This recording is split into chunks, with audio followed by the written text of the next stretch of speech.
예. 욥기 38장을 인용을 한 것은 하늘에서 이루신 뜻이 땅에서도 이루어지게 하기 위해서는 창조자의 그 마음을, 창조자의 뜻을 만물의 영장인 인간들이기 때문에 우리가 다 알아야 되니까 이걸 말씀을 좀 나누는 거예요. 욥기에서 새벽별들 혹은 하나님의 아들들은 야훼의 하늘 궁정에서 자신의 영광을 수호하는 사명을 수행하도록 창조하신 그룹 천사들을 의미하며 창세기 1장의 엘로힘이라는 용어는 태초부터 스스로 계신 말씀이신 보물주 야훼 자신과 하나님의 보좌 주위에서 수종하는 천사들을 의미하는 말이다. 그러니까 말씀에서 본 것과 같이 하나님의 아들들이 하나님이 창조를 하시는 걸 보고 기뻐하며 찬송했다고 그랬는데, 그러니까 이미 사람이 지어지기 전에 하나님의 세계에서는 영들, 천사들이 하나님에 의해서, 하나님의 필요에 의해서 지어졌다라는 걸 알 수가 있어요. 자, 창조자인 야훼께서 천지를 창조하실 때, 즉 땅의 기초를 놓으실 때 새벽 별들인 천사들은 이미 지어져 있었으나 땅의 사람은 아직 지어지지 전이었으므로 욥이 아무리 만물과 만사에 대한 지식이 탁월한 채 해도 그 조상에게 구전으로 배운 부분적인 토막 지식일 뿐이었던 것이다.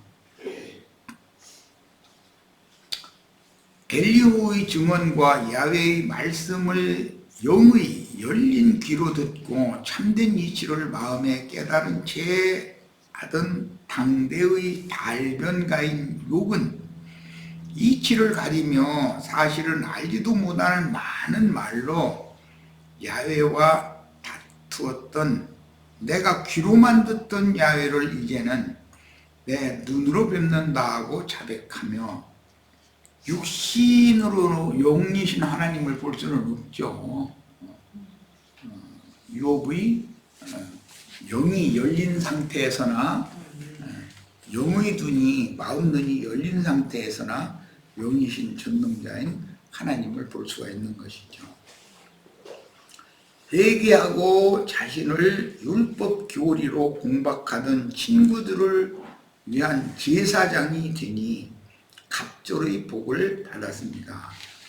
우리도 이처럼 어떤 율법적인 교리 문제 가지고 나를 공박하는 사람들에 대해서 그때 당시는 되게 힘들죠. 말도 안 되는 걸 가지고 자기 주장을 세우기 위해서 자꾸 자기 관념을 내려놓지 않으려고 하니까 다툼이 생기는데, 그래도 우리의 사명은 끝까지 상대방을 이해시키고 설득시켜야 되는 일이 이제 우리들의 사명이기 때문에 욥이 나중에 자신을 공박하던 친구들을 위한 제사장이 되었다는 것은 신약의 복음의 제사장 징후가 무언가를 우리들로 하여금 알 수 있게 해주시는 그런 말씀이죠. 그리고 이제 오늘 이제 기도 말씀 다음에 나가는 말씀에서도 보면 이게 우리 번역이 좀 애매하게 돼 있지만 다음 자료에 이제 내가 제시해 놓은 것이 있어서 우리 주체들이 좀 잘 봐야 될 필요가 있어요.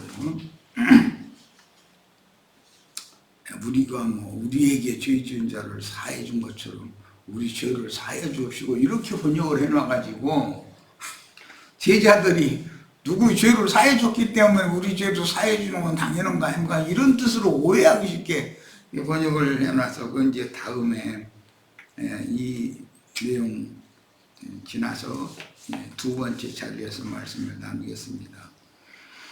태초부터 스스로 계신 말씀이신 야훼께서는 반역 천사장을 따른 일부 천사들의 반역을 더럽게 여기시고 천궁 하늘 궁정의 영광 보좌 가장 가까운 주위에서 쫓아내시니, 세상 나라로 말하자면 우리나라 같은 경우 청와대 대통령 참모진들이 있잖아요. 외곽에 뭐 장관들도 있고 각 도지사나 군수들도 있고 이렇게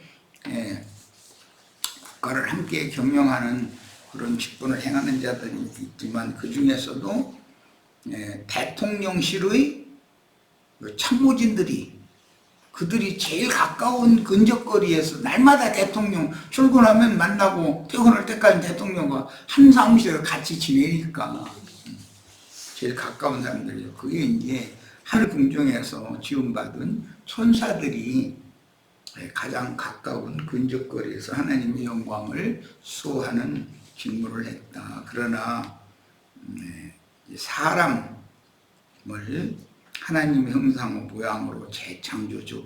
새로운 창조 세계에서 하나님과 가장 가까운 근접거리에서 하나님의 보좌들에 앉아서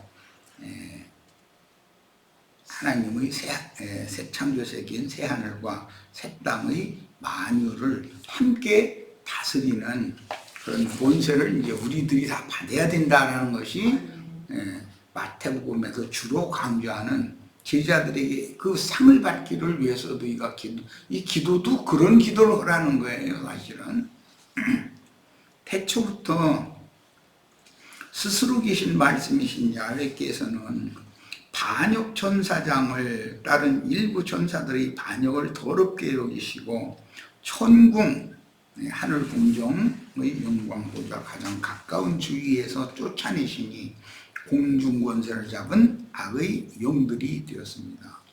영광 보좌 주위에서 창조주 하나님의 영광을 수호하던 직분을 빼앗긴 천사들은 공중 권세를 잡은 악의 영들인 어둠의 사자들이 되었고, 음란한 눈으로 야훼의 보살핌을 받는 아담 부부의 행복한 모습을 보고 흙사람으로서 연약한 아담 주님의 종들이 잠자는 틈을 타서, 아담이 잠자는 틈을 타서 여자에게 접근을 했다는 거예요. 에덴 동산에 가만히 들어왔습니다. 이 에덴 동산은 하나님의 집이지 마귀 집이 아니잖아요. 남의 집에 이렇게 가만히 들어올 때는 어리석은 여자를 유인하려는 목적을 가지고 들어온 거죠.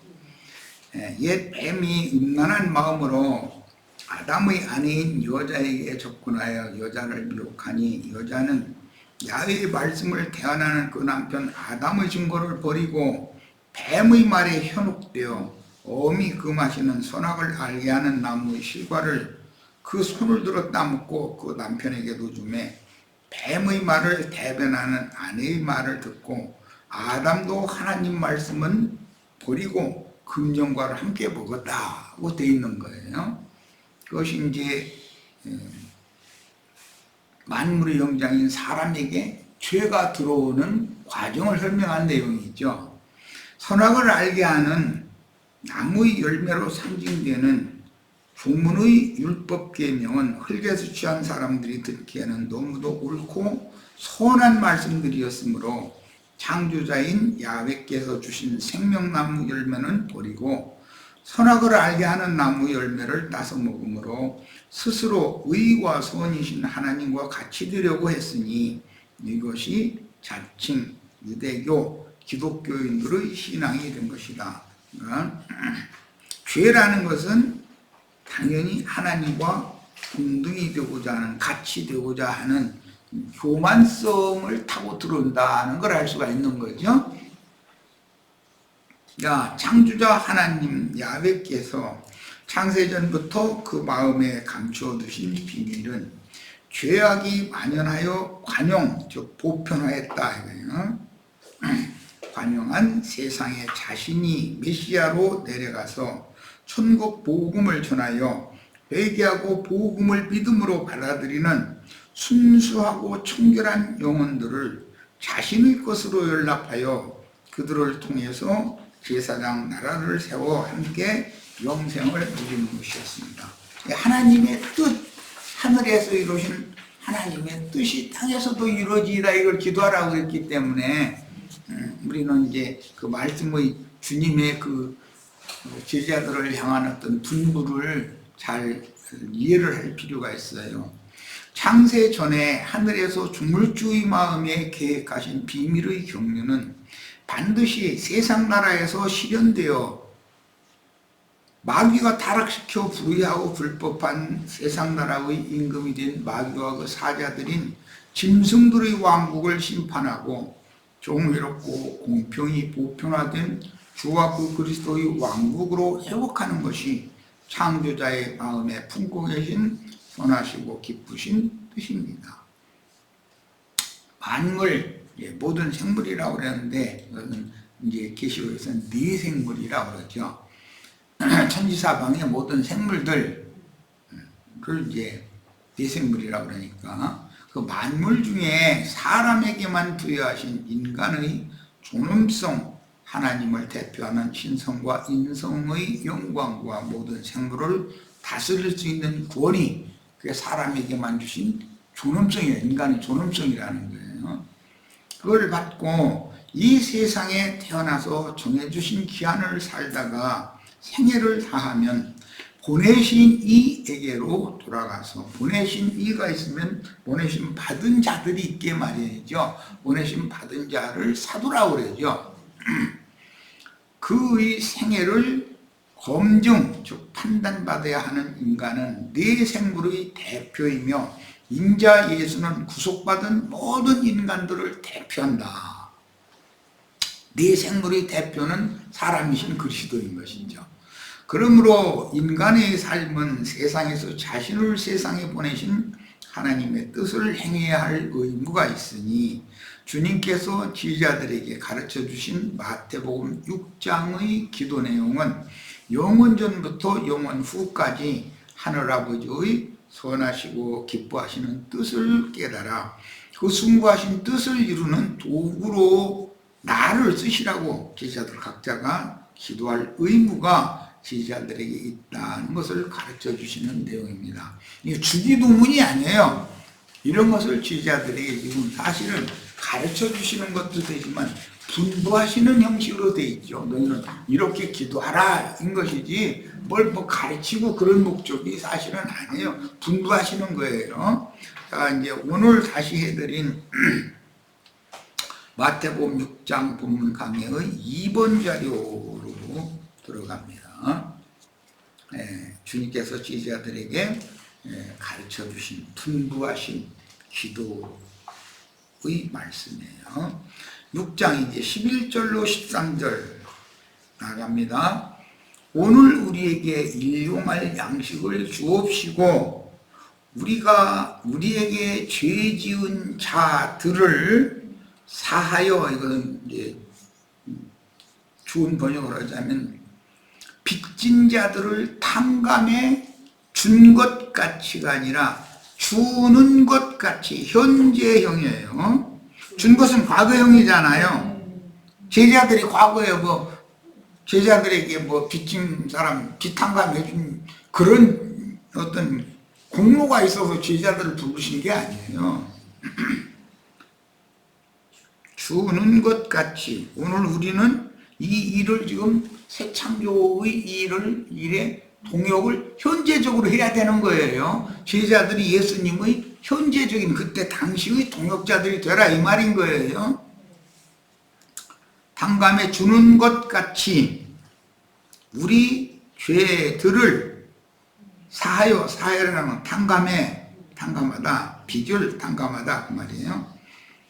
사하여 주옵시고 우리를 시험에 들게 하지 마옵시고 다만 악에서 구하옵소서. 나라와 권세와 영광이 아버지께 영원히 있사옵나이다. 아멘. 이렇게 기도하라고 그랬어요. 기도 말씀 되게 짧지요. 그럼 이거 가지고 5시간은 커녕 5분도 안 걸려요 이거 기도.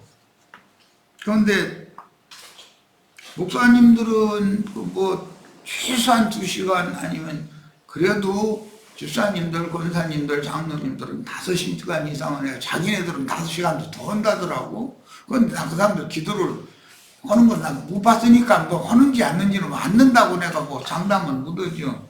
어떻게 하는지 이제 그건 안 봤으니까. 근데 구역 예배 뭐 이게 조별 모임 이런 걸 할 때 보면은 가방을 이렇게 들고 일어날 준비 딱 갖추고 나서 하늘에 계신 우리 아버지 이름이 거룩히 여김을 받으시오며 뭐 해가면서 막 1분도 안 걸려. 이거 외우는데 얼마나 빨리 하고서 휙 하고 나가거든. 그러니까 2시간 기도하라고 가르치고 5시간 기도하라고 가르치는 목사님들의 말을 영 안 듣는 거예요, 말하자면. 예. 이 기도를 제자들에게 분부하신 하나님의 뜻을 그들이 전혀 지금 전달받지 못했다. 즉 거듭난 영으로 기도한다는 것이 무슨 뜻인지에 대해서 저는 이해가 없는 거죠, 지금. 내가 특히 10절과 11절을 킹 제임스 버전으로 이렇게 인용을 했는데 Give us this day our daily bread and forgive us our debts as we forgive our debtors. 이랬는데 내 발음을 본 미국 사람들이 What? 이제 나처럼 이렇게 분탁하고 이렇게 못 알아들어. 니나 자매님이 이거 읽으셔야. 니나 자매님이 좀 그 저기 소리 크게 켜놓고서 좀 시원하게 좀 읽어봐. 미국 발음으로. 예. 그럼 우리가 못 알아들어요. 또 그러면 나이가 정말.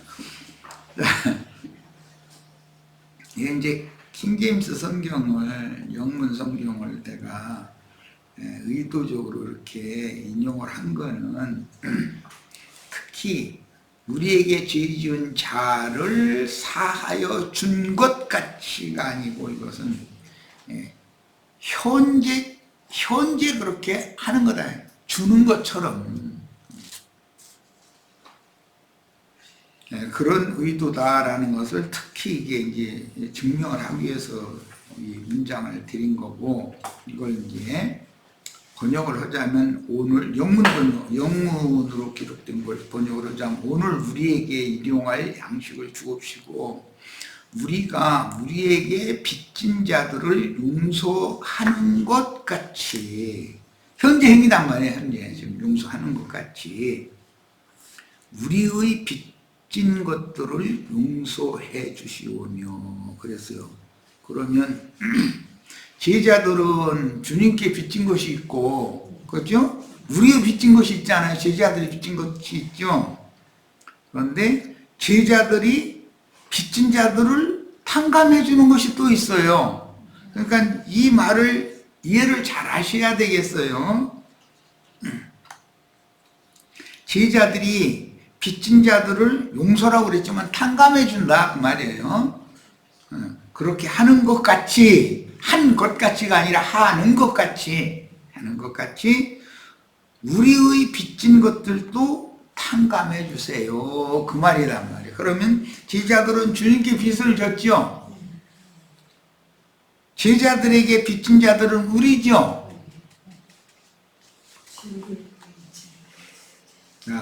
원래 제자들에게 빚진 자들의 그 빚은 주님께 진 빚이지만 주님께서 제자들에게 탕감해 줄 권세를 맡겨가지고 내보내면 전이가 된다. 전이. 주님께 빚진 것이 제자들에게 빚진 것이 된다. 이제 그런 말이에요. 그러니까 이 문장은 굉장히 어려워요. 의미를 잘 이해를 할 필요가 있어요. 자, 본문은 전도자로 파송을 받은 제자들이 어떠한 자세로 전도를 해야 할지를 분부하시는 말씀이지, 제자들이 우리가 남들의 죄들을 용서해 준 적이 많은데 그걸 공로를 해서 우리 죄도 좀 용서를 해 주세요, 이렇게로 지금 우리 번역은 그렇게 읽을 수밖에 없게 번역했잖아요. 이제 하나님의 의도를 너무 왜곡해버린 거예요. 이게 교계에 내놓으라 하는 많은 신학자들이 있지만 여기에 대한 이해가 전혀 없다는 말이에요. 말하자면 내가 볼 때는 이런 문단에서는 너무 이해들을 못하고 있다 생각해요. 이 말은 곧 최초의 사도는 예수님이죠. 아버지의 보내심을 받았잖아요. 보내신 이는 그 이 보내심을 받은 사람 그 자와 함께 세상에 나가서 전도를 해서 하늘에서 이루신 아버지의 뜻을 실현 이루고자 하는 것이죠. 그 전도라는 수단으로는 하는 일이니까 다른 방법으로는 없어요. 하나님의 일이 이루어지는 건. 그런데 예수님이 제자들을 부르시고 사도들로 세워가지고 또 보내셔요. 그러면 하늘 아버지께서 인자 예수에게 위임하고 부탁하고 맡겼던 일이 예수를 통해서 제자들에게 전이 된다 그런 말이에요. 아버지께서 나를 보내신 것 같이 나도 너희를 보내노니 이제 이렇게 된다. 이거 뭐 전이 된다 그래요. 그리고 이제 두 뿔 사이에 이렇게 손을 얹어놓고 안수를 하는 방식은 전이시키는 거잖아요. 전가시키는 거예요. 그런 개념에서 지금 주신 말씀이에요. 그러니까 전도자로 파송을 받은 제자들이 어떠한 자세로 전도를 해야 할지, 복음을 맡은 자는 죽도록 충성할 의무와 사명이 있죠. 네. 자, 그것을 강조하는 말씀이다.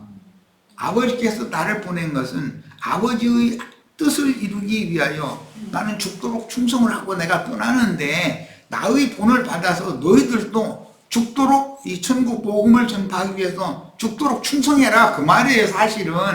네. 근데 너무나 엉뚱하게 이 번역을 해놔가지고 오해하셨단 말이에요.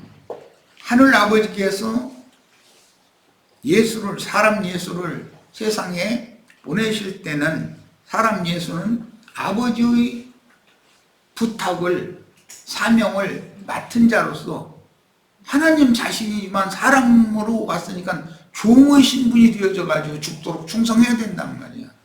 그런 것처럼 주님이 불러내시고 사도로 세워주신 것은 사람이 말로는 표현할 수 없는 어마어마한 은혜를 입은 거잖아요. 이건 사람의 말로는 표현할 수 없는 산도 끝도 없는 그런 은혜를 입은 건데 그 제자들이 어떻게 충성스럽게 사명을 잘 해야 할지를 말하는 내용이다 이런 말이에요. 자, 제자로 부르시고 사도로 세워 파송하기 전에 제자들이 누구의 죄빚들을 용서해 준 것처럼 자신들의 죄빚들도 탕감해달라고 요구하라는 뜻이 아니라 우리 지금 번역은 너무 주님의 말씀의 의도를 너무 크게 왜곡시켜 버린 거예요. 이 점은 아주 우리들이 사람들을 만나면 잘 설득력 있게 설명을 해줘야 되겠어요. 제자들이 유대교인일 때 주님이 파송하신 구약의 선지자들을 유대교에 세뇌당하면 이사야로부터 시작해서 말라기까지 침례자 요한, 예수님 전체 대적하며 회방을 했다 이거예요. 유대교 관념 때문에. 그랬듯이 주님의 보내심을 받고 전도 사명을 수행할 때 죄인들은 제자들이 과거에 하던 짓이나 예수를 믿기 전에 하던 짓이나 다를 바가 아무것도 없다 이거예요. 주님 앞에 빚을 잔뜩 진 거예요. 죄를 범죄들을 저질렀다 이거예요. 인간적으로 살고. 그래서 전도의 사명을 수행할 때 제자들이 수행할 때 대적하며 전도를 회방하는 자들을 용서하고 다만 전도 사명을 수행해야 하는 것은 주님께서 유대교의 관념에 사로잡혔던 제자들을 보내신 이의 뜻에 따라서 사하여 주시고 탕감해 주시고 복음으로 불러주신 것이 그 근거다. 이 말씀의 근거는 이거다. 제자들이 예수를 만나기 전에 하던 그런 것들을 주님께서는 다 용서하시고 일단 제자들을 받아주신 거 아니에요. 그것이 근거다 이거요. 그랬으니까 제자들이 나아가면 사람들이 복음을 모르는 사람들이 제자들이 예수 믿기 전에 하던 그 짓을 똑같이 해도 사람은 죄인들은 다 그렇다라고 이것을 감안하고 하나님 말씀과 저희 가진 증거로 인하여 목배임을 받기까지 충성해야 된다라는 것을 부탁하는 말씀이에요. 지금 내용이. 자, 이제 그래서 우리가 우리에게 빚진 자들을 용서하는 것 같이, 용서한 것 같이가 아니고 용서하는 것 같이 현재형이란 말이에요. 지금 계속 용서를 하는 거란 말이에요. 전도를 계속 하는 때는 반대하고 해방하고 안 들으려고 그러죠. 그러면 그걸 원수로 여겨버리면 안 된다 이거예요. 나는 어땠냐 이거. 나는 처음에 내가 그냥 누가 전도하니까 그냥 나 예수님을 나의 하나님으로 믿는다고 이렇게 한 게 아니잖아요. 자, 사도로 부르시고 세움을 입은 제자들은 주님께 한이 없는 은혜를 입었고 주님께 전도 위임을 맡은 제자들은 전도의 사명을 주님께 빚졌다. 제자들은 주님 앞에 너무나 큰 은혜를 입었기 때문에 복음으로 본인이 구원을 받은 것 자체는 주님 앞에는 은혜의 빚을 진 거다 이거요. 전도의 사명을 주님께 빚진 거다 이거는. 그래서 모든 죄인은 주님께 빚들을 진 것이 제자들에게로 전이가 되었기 때문에 제자들이 나가서 전도를 하면 다 받아주는 게 아니다. 이사야 선지자가 대표적으로 이제 그 말을 했죠. 하나님이 보내셨죠. 나를 보내달라고 자청했어요. 이제 보내시면 내가 너한테 이런 사명을 맡겼으니까 가서 네가 말만 하면 다 꾹박하고 다 복음 받아들일 거야. 그렇게 보냄받은 게 아니잖아요. 안 들을 거다. 그래서 너 갈래? 난 처음에 못된 걸로 보내주세요 했으니까 이게 입술을 잘못 물린 거죠. 부정한 입술을 인간의 생각으로 쓸데없는 소리를 하나님 앞에 뿌린 거 아니에요. 그러니까 천사를 시켜서 제단 불에 석구청이 떠서 빨갛게 불나야 되는 입술을 홀딱 지져버리는 거예요. 그러고 나서 보내시면서 네가 가서 전하면 안 들을 거야. 듣지 않을 자들한테 가서 전해. 이렇게 해서 보내줬어요. 그런데 사람은 나를 보내시옵소서. 주여 내가 여기 있나이다. 나를 보내시옵소서. 세상 교회 찬송가보면 다 그러죠. 주님은 그런 사람 보내는 일이 없어요.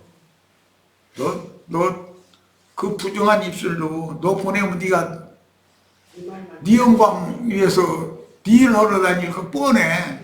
네가 쓸데없는 그런 말 내 앞에서는 난 그런 네가 지금 장담하는 말 믿지도 않아. 그러거든. 너 정말로 갈 거야? 아이 갈 거라고 보내시라고 그러면 그래. 그러면 우선 할 일이 있어. 그건 화제로 입술부터 지져먹고 나서 쓸데없는 소리 하지 마. 네 자랑하지 말고 너는 아무것도 아니야. 네가 뭔데? 가서 받은 말씀 받아가지고 사울이 바울 되고 나서 주님의 보내심을 받고 나니까 바울이 나가는 곳마다 바울이 막 전도만 하면 다 굽고 받아줘요? 해방하고 대적하고 박해만 하잖아요. 그래도 그들을 미워하거나 그들의 저것들 말이야. 이 복음을 안 받아들이자니 말이야. 내가 주님께로부터 보냄받은 종이 저희 앞에 와가지고 좀 말씀을 이렇게 전하고 있는데 하는 태도들이 저게 뭐냐. 만약에 그러면 그게 사울이지 아직 바울이 안 된 사람이잖아요. 그래서 하신 말씀이요. 제자들 보고 너희는 어땠냐 이거요. 그런 너희를 내가 한없는 은혜를 입혀서 불렀고 사도로 택해서 세워놨잖냐. 이제 너희가 나가면 하늘 아버지께서 나를 보내신 하늘에서 이루신 뜻을 위해서 내가 충성하고 순교해야 되는 것처럼 너희도 나의 뒤를 따라야 된다. 이 말을 하시는 거예요. 지금 이 의도를 잘 이해하셨죠? 괜히 여기 한글 번역 보고서 또 엉뚱 소리 하고 다니시면 안 돼요. 제자들은 근데 누구 죄를 사해주고 댕기면 그거에 공로로 제자들이 용서받은 사실이 어디가 있어. 말도 같지 않은 소리지. 주님 앞에 은혜의 빚을 제자들이 졌어요. 사도들은 주님 앞에 전도로나 그 은혜를 갚을 수밖에 없는 사명을 위임받았다 이거예요. 그러면 나가서 전도하면 그냥 퍽퍽하고 다 들어주느냐? 그렇지 않다니까. 안 들어요 절대. 들을 자가 거의 없어요. 이처럼 제자들에게 예수님의 사명이 전이가 되었으니 보내심을 받은 사도들의 전도를 죄인들에게 보내는데 죄인들이 잘 받아주는 게 아니라 대적하며 회방하기 때문에 이 죄인들이라는 것은 은혜를 모르는 무지한 짐승들이다 이거예요. 예, 우리 쌤족들은 뭐 아이 혼내다가도 엉뚱한 소리라고 그냥 혼내는 말귀를 못 알아들어. 그러면 아이 됐다 너하고 더 이상 뭔 얘기를 길게 얘기해봐야 아이 알았다. 아이, 됐어. 내가 너 여태까지 이러쿵저러쿵 한 거 없던 일로 하자. 이게 어른들은 그렇게 할 수밖에 없죠. 하나님이 지금 그런 심정이다 이거예요. 말하자면 짐승들이기 때문에 무지한 짐승들이기 때문에 자신들이 전도자들을 그렇게 함부로 대하고 이제 뭐 오늘날 교계 사람들이나 오늘 이런 강론을 듣는 우리 형제 자매님들 중에도 아이고 나영재님이 성경 목소리를 해석하고 보면 나는 이렇게 깨달았는데 하면서 얼마든지 그럴 수가 있어요. 그래도 나는 주님께서 나 같은 자를 값없는 은혜로 부르시고 이렇게 세워주시고 하실 때 얼마나 많은 노고를 하셨느냐 말이에요. 그걸 생각해서 누구에게나 전도를 할 때 추방하고 대적한다고 해서 그걸 함부로 대하면 안 된다 이거예요. 최선을 다해서 사람을 만나면 설득을 할 책임이 있을 뿐이지 큰 소리를 치고 함부로 할 그런 권리를 주장하면 안 된다라는 거예요. 이게 지금 주님께서 말씀하시는 의도예요. 오늘은 이게 굉장히 중요한 내용이기 때문에 반복해서 말씀드렸어요. 자, 너나 나나 다 짐승들이요. 뭐 한 번 얘기하면 그래요? 아유, 주님께서 우리 같은 죄인들에게 이 세상에 이같이 큰 은혜를 베푸셨어요? 외감서 뻑뻑하는 사람이 나도 안 그랬는데 누가 그럴 사람이 있겠어? 자, 이런 말씀에 대해서는 자 오늘 이제 시간이 다 됐으면 토요일 날 말씀을 이어갈 거니까 그때 더 만나서 더 말씀들을 나누기도 하고 오늘의 집회는 모두 마치도록 합니다. 마칩니다.